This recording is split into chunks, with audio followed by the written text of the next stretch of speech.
સ્થાનિક સ્વરાજ્યની ચૂંટણીને લઈને કેન્દ્રીય મંત્રી મનસુખ માંડવિયાએ રાજકોટ જિલ્લાની મુલાકાત લીધી. જેતપુર, ધોરાજી, ઉપલેટા, ભાયાવદર નગરપાલિકાની ચૂંટણીને લઈને બેઠક કરી.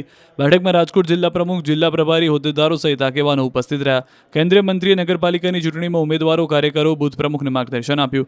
સાથે જ જણાવ્યું કે ગુજરાતમાં સ્થાનિક સ્વરાજ્યની ચૂંટણીમાં ભાજપનો વિજય થશે. સમગ્ર દેશમાં ભારતીય જનતા પાર્ટી આગળ વધી રહી છે. દેશની જનતાનો વિશ્વાસ ભાજપ પ્રત્યે વધી રહ્યો છે. ભાજપે ધોરાજીમાં પ્રચારનો ધમધમાટ શરૂ કર્યો, જેમાં ધારાસભ્ય મહેન્દ્ર પાડલિયા સહિતના નેતાઓ જોડાયા. અલગ અલગ વોર્ડમાં ચૂંટણી પ્રચાર અને બેઠકો યોજી હતી. ભાજપે ડોર ટુ ડોર પત્રિકાનું વિતરણ કર્યું હતું. સાથે વિશ્વાસ વ્યક્ત કર્યો કે ધોરાજી નગરપાલિકામાં ભાજપની ભવ્ય જીત થશે. આ તરફ ભાંડવડ નગરપાલિકા ચૂંટણી જીતવા ભાજપે એડી ચોટીનું જોર શરૂ કર્યું. કેબિનેટ મંત્રી મુળુભાઈ બેરાની ઉપસ્થિતિમાં વોર્ડ બેઠકોનું આયોજન કરાયું, જેમાં જિલ્લા ભાજપના આગેવાનો પણ ઉપસ્થિત રહ્યા, જ્યાં તેઓ પ્રચાર અને ચૂંટણી જીતવાની રણનીતિ મુદ્દે ચર્ચા કરી.